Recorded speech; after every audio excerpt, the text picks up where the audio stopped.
책 읽어주는 미주널 5장 탈출 남아프리카를 떠나다 1989년 제가 고3 때네요. 지킬과 하이드 아버지와 함께 7년을 지내고 17살이 되면서 일로는 집에서 탈출해야겠다고 생각했다. 아버지와 함께하는 삶이 갈수록 그를 더욱더 불안하게 만들고 있었다. 에로는 유쾌하고 재밌는 면도 있었지만 때로는 어둡게 변하거나 언어적 학대를 가하거나 환상과 음모에 사로잡히곤 했다. 그의 기분은 언제든 순식간에 바뀔 수 있었어요 라고 토스카는 말한다. 모든 것이 훌륭할 때조차 1초 안에 사악한 모습으로 변해서는 욕설을 퍼붓곤 했지요. 그는 마치 분리성 성격을 가진 것 같았어요. 킴벌의 말을 들어보자 아버지는 잠깐 동안 아주 친절하게 굴다가도 다음 순간 소리를 지르며 몇 시간이나 설교를 늘어놓곤 했지요. 말 그대로 2시간이든 3시간이든 그 자리에 강제로 세워놓고 무가치하고 한심하다는 등 상처를 주는 험악한 말로 우리를 질책하곤 했어요. 그런 까닭에 일론의 사촌들은 그 집에 오는 것을 꺼렸다. 어떤 상황에 말려들지 전혀 알 수가 없었거든요. 사촌 피로의 말이다.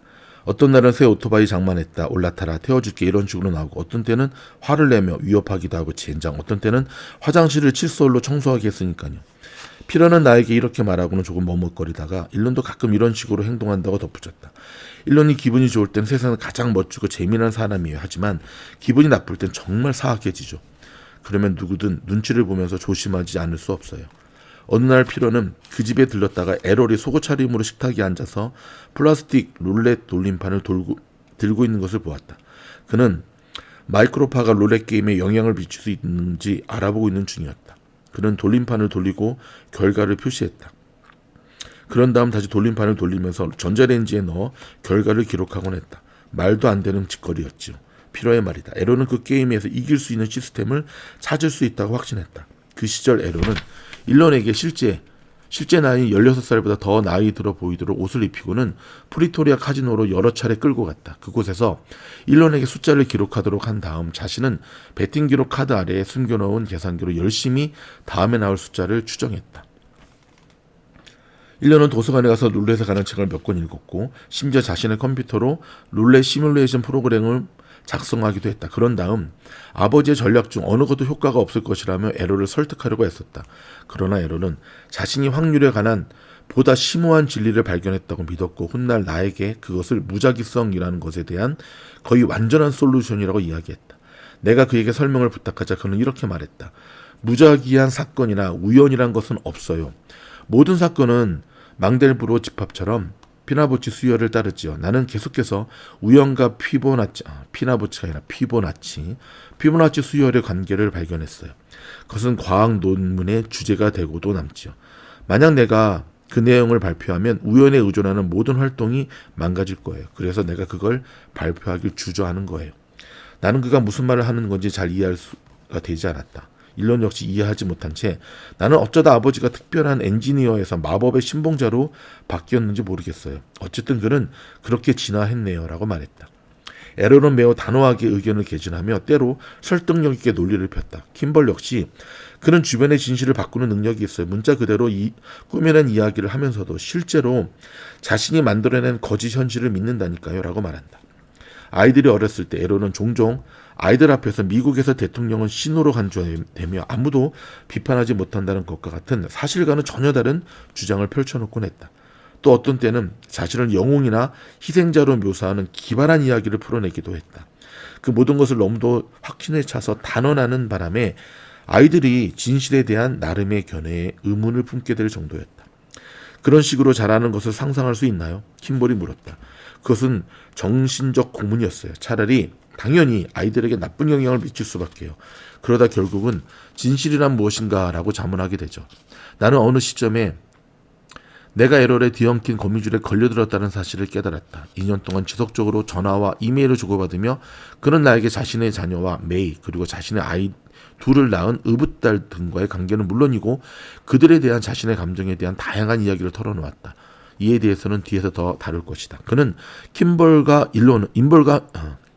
일론과 킴벌은 내가 어떤 사람이었는지에 대해 그들만의 이야기를 발전시켰지요. 하지만 그것은 사실과는 다릅니다라고 말했다.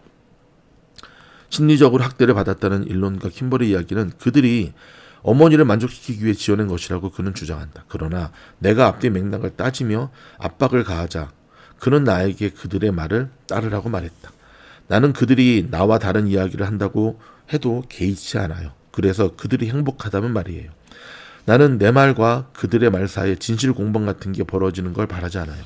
그들이 마음대로 이야기하게 하세요. 아버지에 대한 이야기를 나눌 때 일론은 때때로 다소 거칠고 쓴 웃음을 터뜨렸다. 아버지와 비슷한 웃음이었다. 일론이 사용하는 일부 단어와 그가 응시하는 방식, 빛에서 어둠으로 그리고 다시 빛으로 갑작스럽게 변하는 모습은 그의 가족들에게 그의 내부에서 부부부를 끓고 있는 애로를 떠올리게 한다. 일론이 나에게 들려준 끔찍한 이야기의 그림자가 자신의 행동 방식에서 드러나는 것을 보곤 했어요. 일론의 첫 번째 부인 저스틴의 말이다. 그것은 우리가 원하든 원치 않든 자신이 성장한 환경에 영향을 받지 않는 것이 얼마나 어려운 일인지를 깨닫게 해주었지요. 이따금 그녀는 감히 당신이 아버지로 변하고 있어요 와 같은 말을 입에 올렸다. 사실 그것은 그가 어둠 속으로 들어가고 있음을 경고하는 우리의 암호였어요 라고 그녀는 설명한다.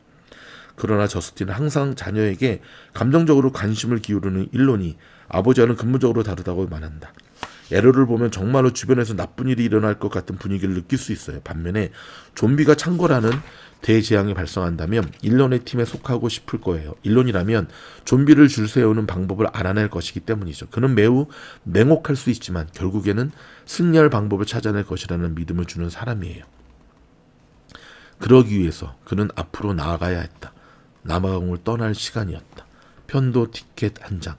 머스크는 어머니 아버지 모두에게 나름의 논리를 펼치며 미국으로 이민 가자고 자기와 동생들을 미국에 데려가 달라고 조르기 시작했다. 하지만 일론의 아버지 어머니 모두 이민에는 관심이 없었다. 그래서 그럼 그냥 나 혼자 가지 뭐 라는 식으로 생각이 정리되었지요. 그의 말이다. 그는 처음에 외할아버지가 미네소타에서 출생했다는 배경을 근거로 미국 시민권을 얻으려 했으나 어머니가 캐나다에서 태어나고 미국 시민권을 주장한 적이 없었다는 이유로 거부당했다. 그래서 그는 우선 캐나다로 가는 것이 좀 더 쉬운 방법이라고 결론 내렸다. 그는 캐나다 영사관에 혼자 가서 여권 신청서를 받아와 자신뿐만 아니라 아버지를 제외하고 어머니와 여동생, 남동생 신청서까지 작성했다. 승인은 1989년 5월 하순에 떨어졌다. 다음 날 아침에라도 출발하고 싶었지만 당시에는 항공권을 14일 전에 사면 더 싸게 구매할 수 있었기에 2주를 기다려야 했어요. 일론의 말이다.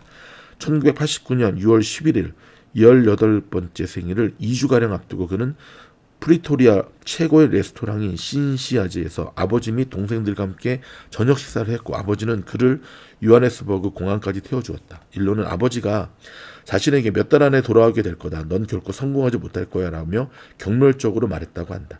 늘 그렇듯이 에로는 이 부분에 대해서도 자신이 액션 영웅으로 등장하는 나름의 이야기 버전을 가지고 있다. 그에 따르면 일론은 고등학교 3학년 때 심각한 우울증에 빠져 있었다. 그의 상태는 1989년 5월 31일 공화국 수립 기념일의 정점에 달했다. 가족은 퍼레이드를 구경할 준비를 하고 있었지만 일론은 침대에서 나오기를 거부했다.